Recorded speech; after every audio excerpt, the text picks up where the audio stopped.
Hello everyone, welcome back to Ansarkari. So we are taking up the important articles from 24th of March.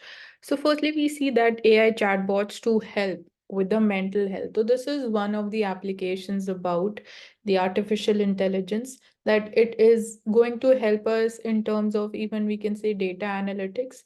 So यहाँ पे mental health की बात हो रही है. So there is this one app we are talking about, the mental health chatbot EarKick. And so इसका main function क्या होगा, ये कैसे हेल्प कर सकते हैं। तो स्मार्टफोन में you can directly download this app. So वो आपको सजेस्ट कर सकता है बेसिकली अबाउट लाइक एंग्जाइटी के बारे में, आप कैसे कम कर सकते हो if you are going through that, या काइंड ऑफ कंफर्टिंग और सिंपैथेटिक स्टेटमेंट्स, थेरेपीज लाइक इस तरीके से इट कैन हेल्प। तो ब्रीदिंग एक्सरसाइजेस के लिए it can sometime recommend you, like एक आपको नोटिफिकेशन हो सकता है कि आप अगर 2 मिनट्स के लिए 3 मिनट्स के लिए ब्रीदिंग एक्सरसाइज करोगे, तो दैट्स हाउ स्ट्रेस मैनेजमेंट में इट कैन हेल्प। तो सेल्फ हेल्प में it can help in terms of having a peaceful mental state of mind.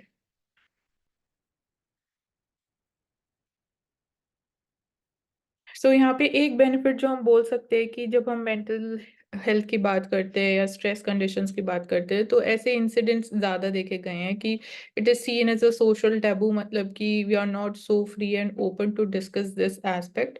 सो उस चीज़ को डील करने के लिए एआई कैन हेल्प कि आपको ओपनली डिस्कस नहीं करना पड़ेगा। लाइक अगर वी हैव दैट फियर कि what if others come to know about this thing, तो क्या सोचेंगे, तो this can be overcome through artificial intelligence. Anaemia की बात करते हैं तो वी आर सीइंग कि 8 स्टेट्स में it is found to be over estimated also. तो although it is one of the major problems जब हम न्यूट्रिशनल हेल्थ की बात करते हैं, वुमेन स्पेसिफिकली वुमेन हेल्थ की बात करते हैं, but overestimation also one of the we can say challenges. So anemia we say कि sickle cell anemia जो RBCs का शेप है, इट काइंड ऑफ सिकल जो हम फार्मिंग में यूज करते हैं वो शेप ले लेता है। अदरवाइज जो हेल्दी RBCs होते हैं they are like normal round shaped. तो overall prevalence of iron deficiency, it was found to be just 18%, but this is highest we can say amongst the adolescent girls में 31.5%. So during this age group nutrition awareness इतना नहीं होता है कि आपको how do you have to take care. So that's important. इसके अलावा we have the data, तो NFHS सर्वे, सो जैसे कि हीमोग्लोबिन उन्होंने मेजर किया using the finger prick based capillary blood test. And venous blood, जो ब्लड डेफिनेटली जो हमारी वेन्स में जाता है, that is tested to measure the haemoglobin and iron stated through this ferritin. तो WHO रिकमेंड करते हैं कि anaemia be diagnosed from venous blood and not the capillary blood, एक ये डिस्टिंक्शन है। And red blood cells count in the capillary blood वो little मतलब lower होता है कंपैरेटिवली अगर हम बात करते हैं वेनस ब्लड से, तो इसलिए इट माइट बी कि जो ट्रू पिक्चर है, जो true state of your health है, वो नहीं पता लग सकती अगर आप कैपिलरी ब्लड के थ्रू टेस्टिंग कर रहे हो। तो जो ट्रू एनीमिया प्रेवलेंस है that can be measured through the venous blood. और ये भी हो सकता है बस कि हाँ डेटा मतलब दिया ना। हाँ, NHF सर्वे में 44% का अराउंड है। 44-45 सबके लिए, hmm, girl, adult and elderly women. तो डेटा एवरेज हाँ 45% प्रेवलेंट है। हमने सॉल्यूशंस की बात करी है कि जैसे लाइक PDS स्कीम की हम बात करते हैं, तो आयरन सप्लीमेंटेशन या फोर्टिफाइड फूड प्रोवाइड करना, that is one of the ways how it can be in short की लास्ट माइल तक वो चीज़ें पहुंच रही हैं। Then major proportion of anaemia is from the unknown causes, मतलब आयरन डेफिशिएंसी है एक one of the major reasons, but जो मेजर प्रोपोर्शन ऑफ केसेस देखे गए unknown causes are the reason behind this. And अब उसके बारे में we need to know about कि वो अननोन कॉजेज क्या हो सकते हैं, so that again we can work upon prevention of anaemia. बाकी है we can talk about the important role of again anganwadi workers, the ASHA workers. जब अवेयरनेस जनरेशन की बात करते हैं, इवन इन टर्म्स ऑफ जो फोर्टिफाइड फूड है उसमें भी दे कैन हेल्प, टेस्टिंग में वो हेल्प कर सकते हैं। तो ग्राउंड लेवल पे जो डेटा है वहाँ पे we can help and we can then again go for data analytics कि कौन से स्टेट्स में ज़्यादा हैं तो वहाँ पे ज़्यादा फोकस किया जा सकता है। तो विटामिन कौन से इंपॉर्टेंट है, जैसे विटामिन B12 हो गया, फॉलेट डेफिशिएंसी की वजह से होता है, तो how that can be like maintained in a balanced manner in a body. And iron we know कि सबसे इम्पोर्टेंट होता है। तो fruits vitamin consumption is very important. तो यहाँ पे जैसे हम बोलते हैं कि मिलेट्स कल्टीवेशन एग्रीकल्चर सेक्टर के लिए भी ओवरऑल इम्पॉर्टेंट है जब हम बात करते हैं ट्रांसफॉर्मिंग दी क्रॉपिंग पैटर्न, और अनीमिया के लिए भी इम्पॉर्टेंट है बिकॉज न्यूट्रिशनल हेल्थ जो है या जो न्यूट्रिशनल कंटेंट है मिलेट्स का वो भी काफ़ी सिग्निफिकेंट रोल प्ले कर सकते हैं न्यूट्रिशनल सिक्योरिटी में when you talking about India. So they can reduce the absorption. Millets contain higher amounts of iron and calcium, leading to increased net intake. तो इस पे क्वेश्चन भी था प्रीलिम्स में एंड इसके अलावा we are also having one dedicated national anemia policy also. So Aushik आपको कुछ और ऐड करना है पे?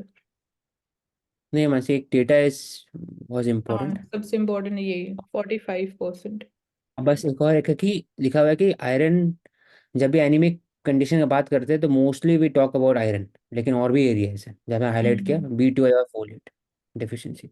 हाँ, और ये नेचुरली भी अज्यूम किया जाता है कि आयरन डेफिशिएंसी की वजह से ये अनीमिया हो सकता है, बट वही बोला कि अननोन कॉजेज भी हैं इसके पीछे। और वीन वीन वेन से हाँ ब्लड लेते हैं, वीनस उसी से होता ब्लड, हाँ उसी से है। टेस्टिंग होनी चाहिए। Navy steps of the vigil amid the piracy threat, तो एंटी पायरेसी ऑपरेशन, इसको आगे डिटेल में एक आर्टिकल है उसमें और अच्छे से दे रखा है।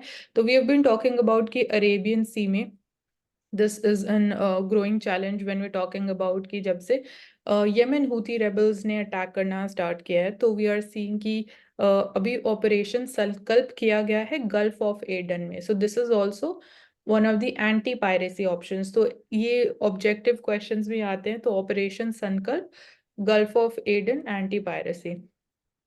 एंड अपार्ट फ्रॉम दिस, हाँ जैसे हम इंडिया के रोल की बात करते हैं कि India wants to be net security provider, तो एक वो इसका एस्पेक्ट है। तो इंडियन ओशन रीजन में we are trying to ensure कि it remains free and open and rules based order it is still followed. तो there is this one important role we can say of India. बाकी आगे articles में will cover. तो shortage of vital anti TB drugs, तो world tuberculosis day 24 मार्च को celebrate किया जाता है। तो मार्च में काफ़ी सारे इंटरनेशनल डेज है जो सेलिब्रेट किए जाते हैं। फॉर एग्जांपल 8 मार्च को इंटरनेशनल वुमेन डे सेलिब्रेट किया जाता है। 22 मार्च को we see international water day या world water day. And 23 March को हमने देखा था कि अर्थ आर ऑब्जर्व किया जाता है। सो 24 को we see world tuberculosis day. So यहाँ पे वी आर सीइंग कि शॉर्टेज ऑफ ड्रग्स, हमने पहले भी बात करी है कि shortage of drugs, standard of drugs, ये दो इम्पॉर्टेंट एस्पेक्ट्स हैं। एंड CDSCO का इम्पॉर्टेंट रोल है, central drug standard control organization. जब हम बात करते हैं जन औषधि केंद्र, तो वहाँ पे sufficient amount of medicine available हैं या नहीं है। इसके अलावा हमने बात करी कि मेडिसिन भी एक्सपेंसिव है, तो आउट ऑफ पॉकेट एक्सपेंडिचर वो एक अलग चैलेंज है। तो यहाँ पे ड्रग्स के नेम्स में मेंशन है, ये भी पूछे जा सकते हैं, तो we should be like aware about this, like isoniazid, rifampicin, pyrazinamide and ethambutol. तो these are the drugs which are use to treat TB. TB हमने बात करी है कि पल्मनरी भी हो सकता है, नॉन पल्मनरी भी हो सकता है, and it is caused by the bacteria mycobacterium. And इसके अलावा नेशनल टीबी एलिमिनेशन प्रोग्राम भी है। So here we are seeing कि वी आर इंश्योरिंग कि there is uninterrupted supply of quality assured anti TB drugs. तो इसके अलावा एक और एस्पेक्ट जो है multi drug resistant TB. So that is also become one of the challenges कि जो ड्रग्स हैं, जो ड्रग इनटेक है, या तो आप उसको टाइमली नहीं लेते हो, कुछ टाइम के लिए लेते हो, then you skip and then फिर आप कंज्यूम करने लग जाते हो, तो जो इफेक्टिवनेस है of that drug in treating the TB वो कम हो जाती है। तो इसलिए मल्टी ड्रग रेजिस्टेंट और भी बहुत सारे ड्रग्स के अगेंस्ट आपकी जो बॉडी या जो बैक्टीरिया है वो इम्यूनिटी एक तरीके से डेवलप कर लेता है। तो वो ड्रग्स एक तरीके से they are, you can say कि जो उनकी वैल्यू है वो खत्म हो जाती है फॉर ट्रीटिंग टीबी।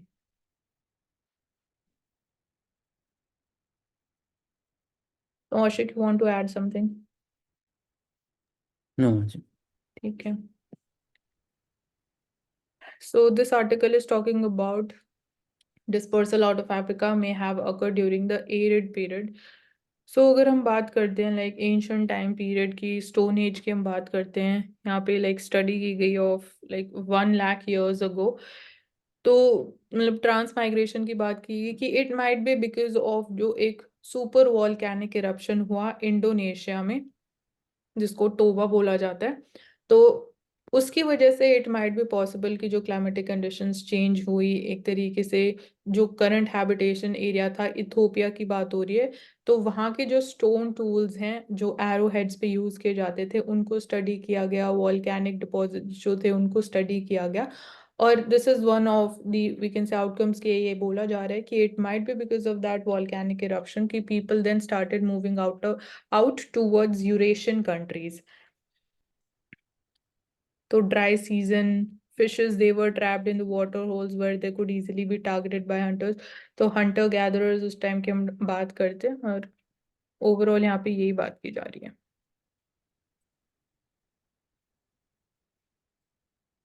बाकी यहाँ पे ऐसा कोई कीवर्ड नहीं है, मतलब यहाँ स्पेसिफिकली वो भी पूछा जाता है कि what is that associated with, तो ऐसा कुछ यहाँ पे है नहीं अभी।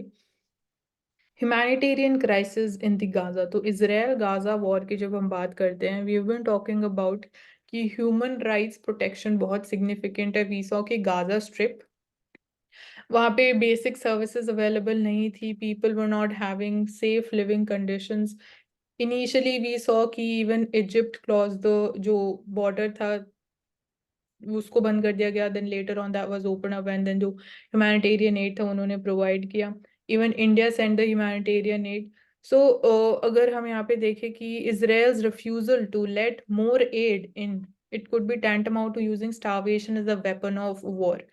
सो जेनेवा कन्वेंशन की हमने बात की, तो यहाँ पे यही है कि इसराइल एक तरीके से ब्लॉक भी कर सकते हैं जो ह्यूमैनिटेरियन एड प्रोवाइड किया जा रहा है to the people in Gaza, to the refugees. तो वो एक तरीके से ये भी कोशिश कर सकता है कि स्टारवेशन को as a tool, as a weapon भी यूज किया जा सकता है इन दिस एंटायर वॉर। तो 2.3 million people they are trapped, again we can say, this tiny strip of Gaza strip जो लैंड है। And the situation is like can say very risky and very dangerous. जब हम starvation की बात करते हैं, food available नहीं है, वाटर अवेलेबल नहीं है, हेल्थ केयर सर्विसेज अवेलेबल नहीं है, रहने की जगह नहीं है। So UN peace keeping mission एक इम्पॉर्टेंट रोल प्ले कर सकता है, but again war still on going, कोई ट्रूस नहीं हुआ है। We are not seeing any kind of major efforts being taken to restore peace, to resolve this crisis. तो two state solution, इसके अलावा जो कीवर्ड है that is associated with it, Oslo accords that is also associated with this, and situation remains catastrophic in Gaza.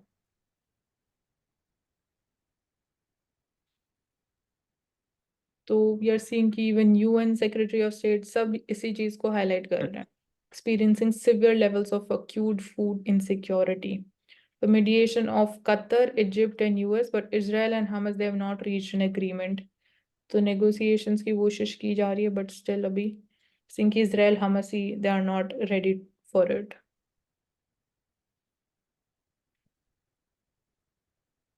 So picture में we can see कि aid parcels they are being airdropped over the Gaza Strip. So through air there it is being ensured, क्योंकि again अगर अब Israel इसको block करेगा तो this is one of the solution जो हम बोल सकते हैं शॉर्ट टर्म के लिए। बट आप कब तक करोगे, because again this is going to be an expensive exercise also.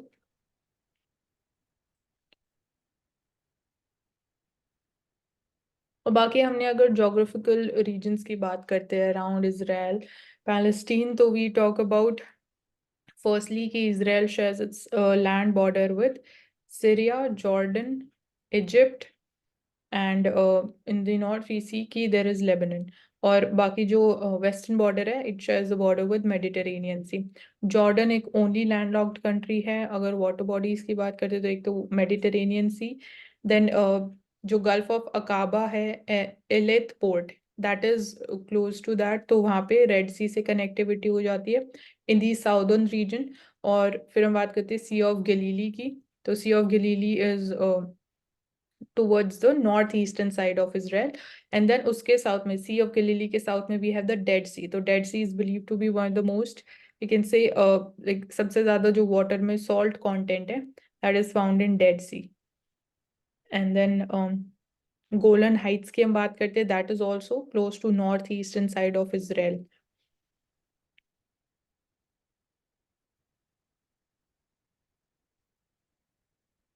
So new set of rules for the pilots DGCA, तो बोला गया है कि इनको ढीले नहीं किया आई जाएगा विल टेक कुछ। हाँ ठीक है। दोनों।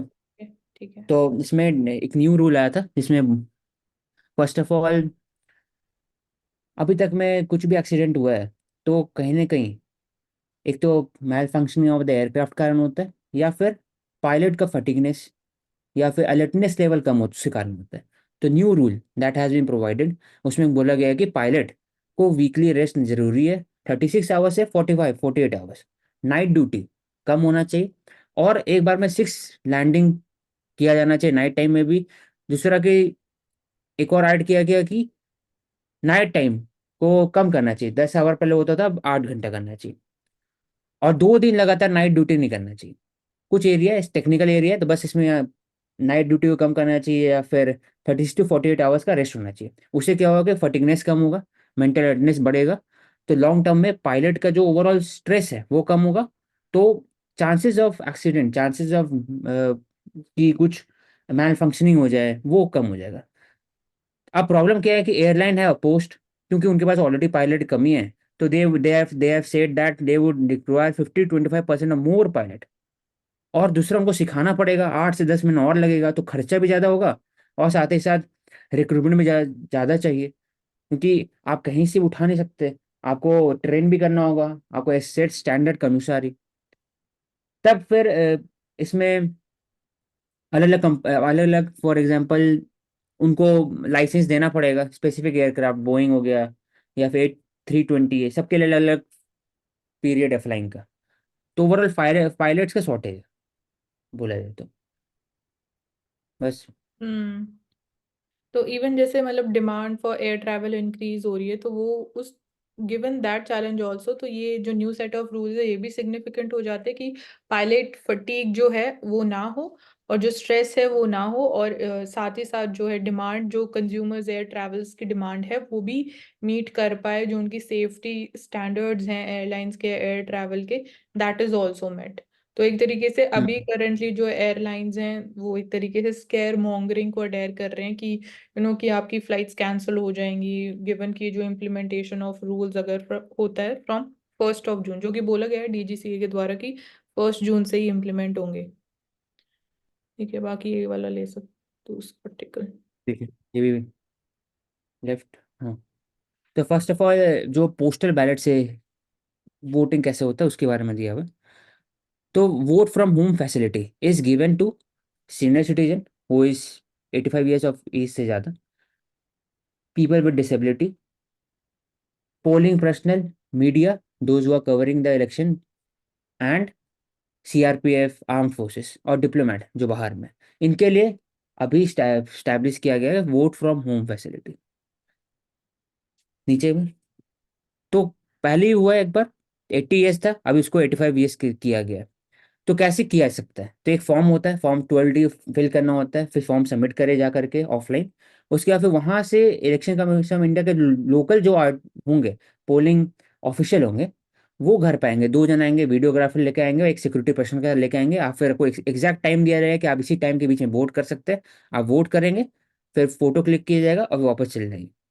तो ओवरऑल ऐसे तरीका है कि आप पोस्टल बैलेट से वोट होता है, और पोस्टल बैलेट से वोट होता है, लेकिन पोस्टल बैलेट जो अगर यूज नहीं कर सकते तो घर पे आएंगे, तो घर का भी फैसिलिटी दिया हुआ है, तो इसमें एडिशन एक और हुआ है अपार्ट फ्रॉम पोस्टल बैलेट। तो इससे प्रॉब्लम क्या है कि लॉन्ग टर्म की एक्सपेंस बढ़ जाएगा, शॉर्टेज ऑफ मैन पावर है, और दूसरा चीज़ क्या, लॉजिस्टिक इतना है कि आप कर सकते हो हर जन के लिए, पीडब्ल्यूडी के लिए या सीनियर सिटीजन के लिए, वो हो गया। और दूसरा चीज़ की लेवल अवेयरनेस चाहिए with regarding to the voting. सबको सबको तो नहीं पता ना कैसे फॉर्म भरना है बाकी सब। तो यही है। हम्म। तो एक तरीके से ये ऑनलाइन की फॉर्म आप डाउनलोड कर दो, उसको भरने तो भर ओवरऑल बस एक ही देना। चीज़ है, हाँ। पोस्टल बैलेट पहले भी था। अब बस फर्क है कि पोस्टल बैलेट किसी के लिए आप घर में भी आ चुके, मतलब घर से भी आप कर सकते हैं, वोट फ्रॉम होम। ये हम्म। कॉन्सेप्ट नहीं है। ठीक है, और बाकी जो बेंचमार्क डिसेबिलिटी है, it should not be less than 40%। तो ये एक लेवल है।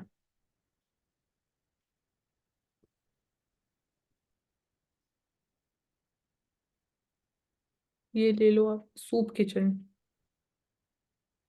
थोड़ा पॉलिटिकल है ये।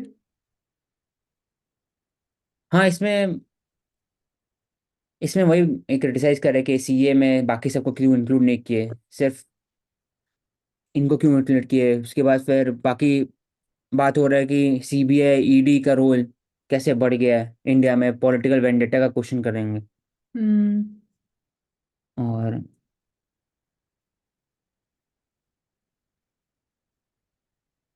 कन्वेंशनल म्यूजियम से IT has seize the cash belonging to IT. मतलब ओवरऑल उसी की बात है, पीछे चल मेरा मन। Usha Mehta in the Congress radio. तो इसमें हम बात कर रहे हैं फ्रीडम स्ट्रगल के टाइम पीरियड की। तो अभी रिसेंटली एक मूवी आई है ऑन दिस, सो इसीलिए we are talking about this. तो रेडियो स्टेशन, एक अंडरग्राउंड रेडियो स्टेशन उन्होंने चलाया क्विट इंडिया मूवमेंट के टाइम पीरियड पे। तो quit India movement started from 1942। तो शी वी सॉ कि महात्मा गांधी की 8 अगस्त 1942 को ही gave a speech in Bombay's Gowalia tank maidan. Do or die का slogan was given during Quit India movement. So we shall either free India or die trying. तो एक उनका कंट्रीब्यूशन था। एंड उस टाइम पीरियड में world war 2 was also ongoing. तो power of radio की बात की जा रही है, she was just 22 at that time period. तो law student and follower of Gandhi ji. So Congress radio उन्होंने चलाया, Usha Mehta and the underground radio station. तो she talked about in terms of like awareness generation, movement को एक्टिव रखना। एंड जैसे again हाँ। Jamshedpur strike, फिर यहाँ पे बलिया हैपनिंग्स, या फिर चित्तागोंग बॉम्ब रेड, क्योंकि न्यूज़पेपर के ऊपर लगता था, उनके हम्म। ऊपर प्रेस एक्ट लगता था, डिफेंस ऑफ इंडिया एक्ट लगता था, इसी कारण वो छाप नहीं सकते थे, वो डरते थे। लेकिन ये अंडरग्राउंड रेडियो था, इसलिए वो कहीं से भी बैठ करके, आपके पास ट्रांसमीटर होना चाहिए और आप लोगों को अवेयर कर सकते हैं। तो उसमें उन्होंने अवेयर किया है both English and Hindi. Political speeches को भी उन्होंने चलाया, addressing the groups of the student worker present etcetera.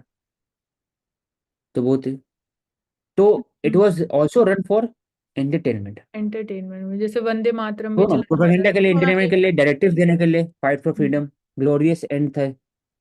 फिर Congress radio team went lens to avoid detection, लेकिन ऑपरेशन वाज फाइनली बस्टेड 1942 में। मेमोरेबल डे है इसमें। ट्रायल हुआ, मेहता, बाबू भाई Khakhar, Vitthal bhai Jhaveri, Nanak Gyanchand Motwane, who sold equipment, gave given stern sentences. 11 बड़े जेल में भेजा गया उन्हें। बाद में फिर she was held as nationalist media as radio ban. हाँ, रेडियो बैन। पद्म भूषण मिला, 2000 में डेथ हुआ। तो ओवरऑल ऐसे है हम्म। इवोल्यूशन।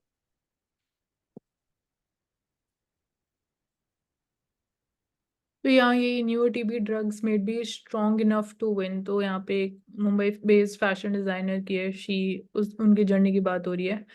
तो न्यू टीबी ड्रग्स भी इम्पोर्टेंट है। अगर हम यहाँ बात करें, अगर वी हैव द नेम्स, तो एक तो नेशनल टीबी एलिमिनेशन प्रोग्राम की हमने बात कर ली। Shift to an oral and longer regiment, तो हमने बात करी थी पहले भी कि चैलेंज है, क्योंकि आपको एवरीडे टाइम पीरियड पे जो प्रॉपर टाइम पे मेडिसिन लेना इंपॉर्टेंट। अगर आप एक दिन भी स्किप कर देते हो तो एंटायर जो शेड्यूल है, that will not work that effectively.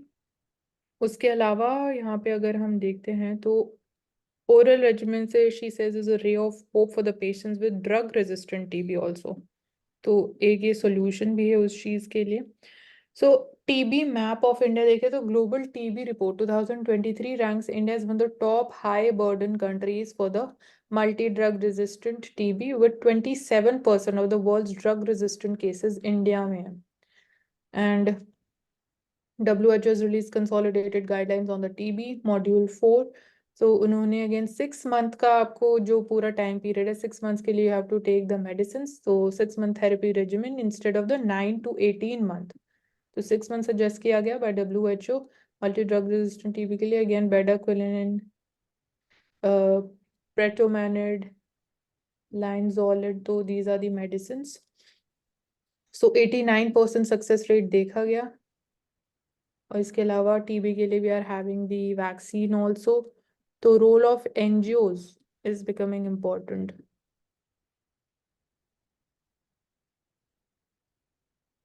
Initial diagnosis में देयर वर नो साइंस, तो मतलब बाकी उनकी पर्सनल जो जर्नी रही।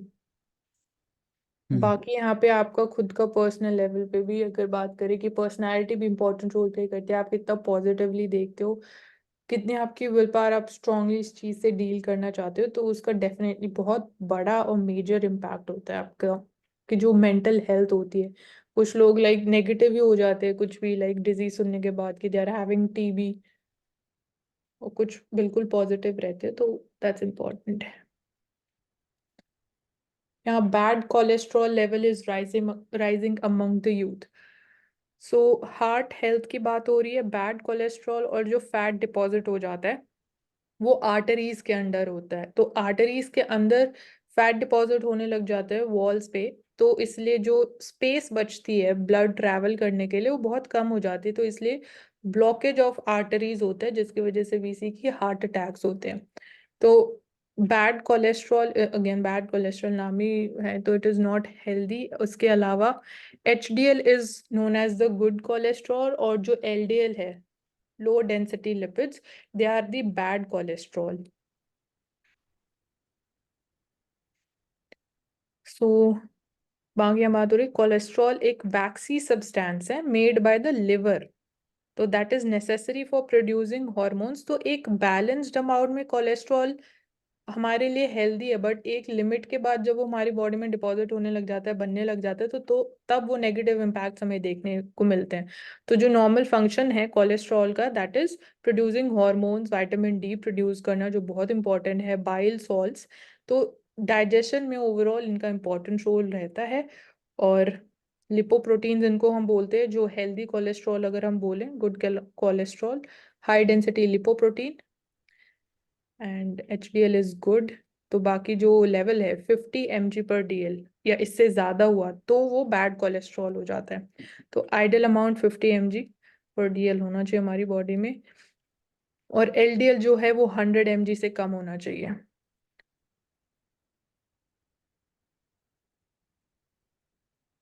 तो लाइफस्टाइल डिजीजेस जो हैं दे आर इंक्रीजिंग, हमारी डाइटरी चॉइसेस जो हैं उसकी वजह से बैड कोलेस्ट्रॉल इंक्रीज हो रहा है। प्रोसेस्ड और पैकेज्ड फूड पे रिलायंस और उसका इनटेक कितना इंक्रीज हो रहा है। Then saturated fats, trans fats, इनका कंजम्पशन। तो एक तरीके से ओवरऑल ये सेडेंट्री लाइफस्टाइल हो गया। We are not like willing, हमारी बॉडी में इतना मोटिवेशन नहीं आता है कि आप डेली एक्सरसाइज करो, तो वो एक energy level motivation is not there. तो that's how like sugar drinks का इंटेक इतना ज्यादा हो गया है। एक कोल्ड ड्रिंक्स, सॉफ्ट ड्रिंक्स की हम बात करते हैं। बाकी यहाँ अर्ली डिटेक्शन प्रिवेंशन की बात हो रही है। इवन प्री डायबिटिक्स की भी हमने बात करी थी कि वहाँ पे भी अर्ली डिटेक्शन पे फोकस किया जा रहा है ताकि हम प्रिवेंट कर सके डायबिटीज बर्डन जो है। तो यहाँ पे भी overall green vegetables intake, fruits लो, होल ग्रेन्स लो, लीन प्रोटीन्स लेना इंपॉर्टेंट है, physical activity, maintaining healthy weight, body mass index भी जो अप टू एक सफिशिएंट लेवल है वो भी हेल्दी होना चाहिए, and smoking, alcohol consumption minimal होना चाहिए। So all of that is again आपकी हार्ट हेल्थ, कार्डियोवैस्कुलर हेल्थ के लिए सिग्निफिकेंट रोल प्ले करता है। तो इम्पोर्टेंट ये था 50 mg और 100 mg/dl जो लिमिट्स, ये हमने पहले कवर नहीं किया। और इसके अलावा रेगुलर हेल्थ चेकअप्स भी किए जाने चाहिए if you are above 20 years. वो कोलेस्ट्रॉल चेक्ड एवरी 5 ईयर्स। अगर आप फिट लगते हो बाहर से तो इट इज़ नॉट इम्पॉर्टेंट कि अंदर से भी यू आर हेल्दी। तो यहाँ ट्रांसप्लांटेशन की बात हो रही है, बट यहाँ पे पिग की किडनी की मैं ट्रांसप्लांटेशन की बात हो रही है फॉर तो इसका ह्यूमंस। वर्ड लिखा हुआ है जेनो किनो ट्रांसप्लांटेशन। इसका ट्रांसप्लांट। मतलब होता है कोई एक एनिमल से आप ट्रांसप्लांट कर रहे हो ह्यूमन में। तो with the use of gene editing material जो CRISPR C S nine protein हो, इस प्रोटीन हो गया। और इसमें लिखा हुआ है कि transplanted organs from the animal to human. तो प्रॉब्लम क्या होता है कि उनका ब्लड ग्रुप डिफरेंट है, स्ट्रक्चर डिफरेंट है। तो क्या बॉडी एक्सेप्ट कर पाएगा कि जैसे ही आप डालोगे तो क्लॉटिंग हो जाएगा और फिर डेथ हो सकता है अंदर में। तो इसलिए क्या किया जाता है कि क्रिस्पर सीजन ने कुछ कुछ पिग के जीन्स है इसको रिमूव कर दिया, ताकि जो बॉडी के अंदर इम्यून रिस्पॉन्स आता है वो जीन को लेकर के वो नहीं है। और added some gene so that organ becomes more compatible with human. और 69 एडिट भी किया गया। और क्लॉटिंग को रोकने के लिए एंटी क्लॉटिंग जीन ऐड किया गया। तो ये बात है। पीक को क्यों यूज किया जाता है? उनके size and function of organ match the humans. उनका ह्यूमन का भी कॉम्प्लेक्स है, उनका भी वैसे ही है, आइडेंटिकल ट्विन है एक तरह से। हम बाकी यहाँ पे एक डेटा है कि इंडिया में भी see estimated 2 lakh people India they reach end stage kidney failure every year. 2 lakh, और सिर्फ उसमें से 12,000 ही किडनी ट्रांसप्लांट करवा पाते हैं।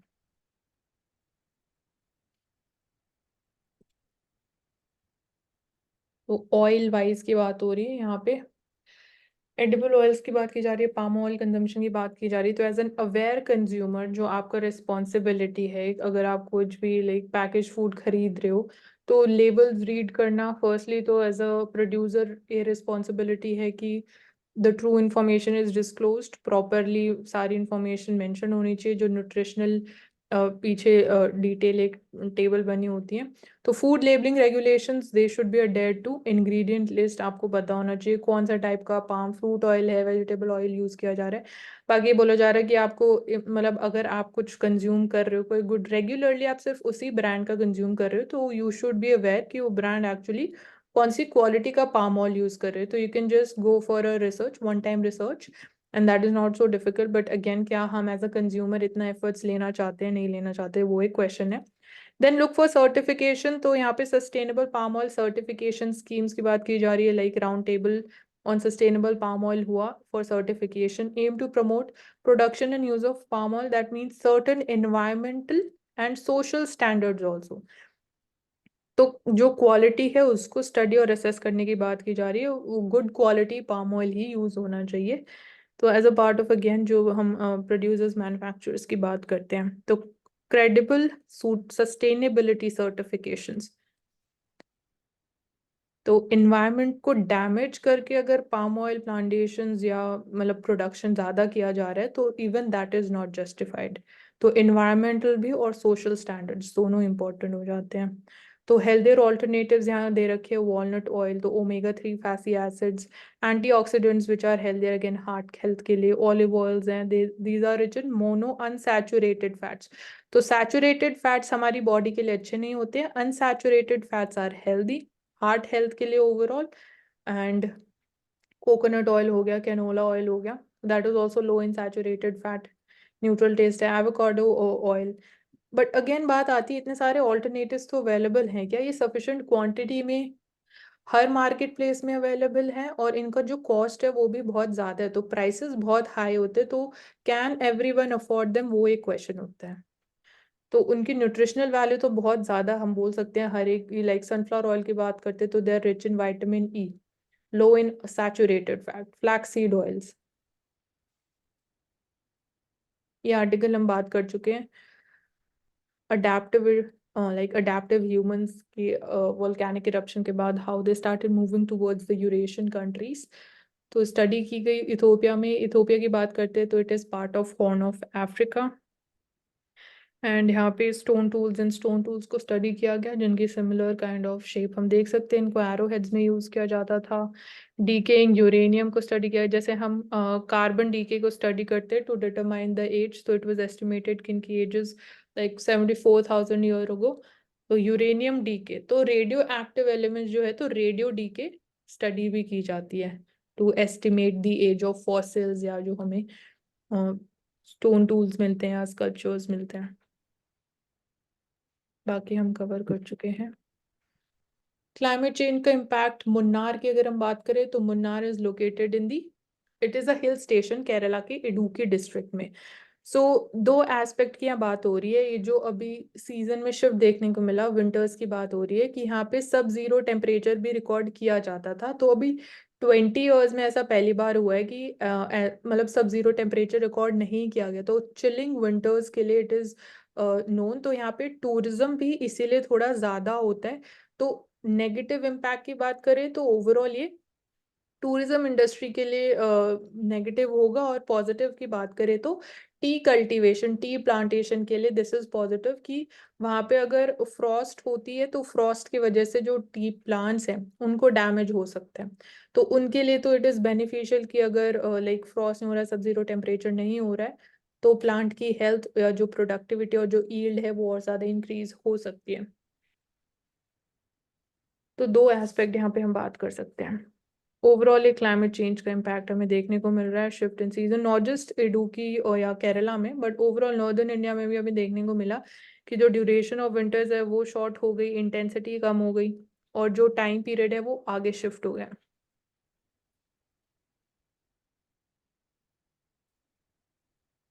यहाँ पे हम बात कर रहे हैं benefits of Apple cider vinegar. तो इसमें जो एसिड मिलता है that is acetic acid, Apple में वी गेट एसिटिक एसिड।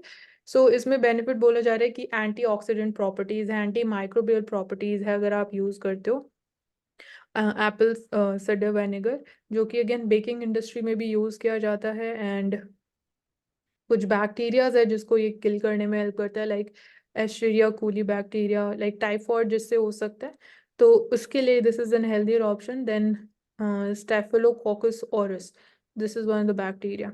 तो बॉडी में ये कैसे मतलब इंपॉर्टेंट रोल अंदर बॉडी में जाके क्या करता है, तो जो पीएच बैलेंस है और जो सेलुलर प्रोसेसेस हार्मफुल हो सकते हैं हमारी बॉडी के लिए उसको ये डिसरप्ट कर देता है। So consuming 1 to 2 tablespoon of apple cider vinegar diluted in water before a high carbohydrate meal, तो आपका ब्लड शुगर लेवल्स को भी रेगुलेट करने में हेल्प कर सकते हैं। तो it can play important role again, जैसे हम बात कर रहे हैं प्रिवेंटिव स्टेप्स फॉर डायबिटीज या इवन प्री डायबिटिक पेशेंट्स। तो डाइजेस्टिव डिसऑर्डर्स को रिजॉल्व कर सकता है, एसिड रिफ्लक्स जो बहुत ज़्यादा होता है, और बाकी किडनी डिजीज। तो किडनी डिजीजेस की हम काफी दिनों से बात कर रहे हैं, तो kidney disease, heart health, diabetes, उस सब के लिए इसमें पॉजिटिव इम्पैक्ट देखे गए। खो खो की बात करते हैं तो वी आर सीइंग कि इंडिया के जो ट्रेडिशनल गेम्स एंड स्पोर्ट्स हैं उनको हम कैसे रिवाइव कर सकते हैं, तो यहाँ पे डेफिनेटली इंटरनेशनली और nationally we are seeing, kho kho में भी इंटरनेशनली वी आर सीइंग कि एशियन लेवल पे गेम्स हुए हैं। बाकी हमने देखा कि कबड्डी में भी प्रीमियर लीग चलाई जाती है। तो खो खो के ओरिजिन की अगर हम बात करें तो it dates back to the time period of Mahabharat. तो मतलब एग्जैक्टली जैसे आज हम खेलते हैं वैसे नहीं खेला जाता था, बट कुछ सिमिलैरिटीज उसी फॉर्म्स में हमें महाभारत के टाइम पीरियड से पता लगती है।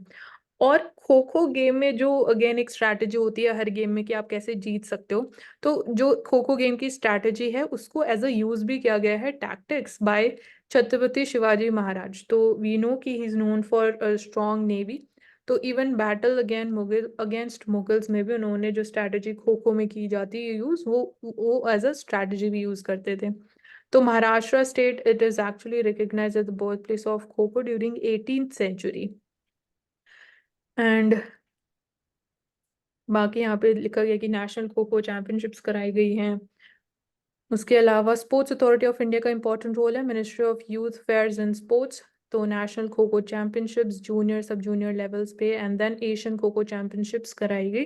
वी आर सीइंग कि there is like more participation, increase participation even from north eastern states of India.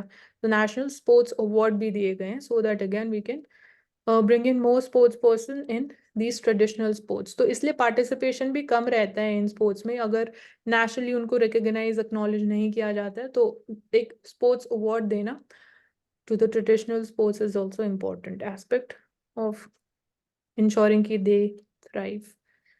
तो खो खो चैंपियनशिप हो रही है 56 नेशनल खो खो चैंपियनशिप। सिमिलरली कबड्डी चैंपियनशिप्स भी होती हैं। तो India March along is the slogan, let's खो।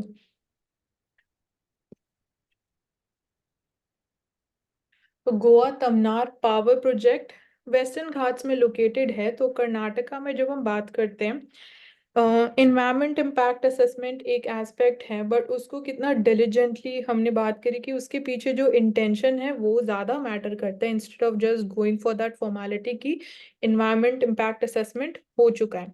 तो यहाँ पे यही पॉजिटिव एस्पेक्ट देखने को मिला कि कर्नाटका स्टेट ने, जिसने ये प्रोजेक्ट प्रपोज किया था, उसने इसको हॉल्ट किया है, और जो ऑफिशियल्स थे उनसे क्वेश्चन किया गया कि आपका जो स्टैंस है कि आपने इस प्रोजेक्ट को प्रपोज किया या अपोज किया, तो आप इसको कैसे जस्टिफाई करोगे। तो उनकी अकाउंटेबिलिटी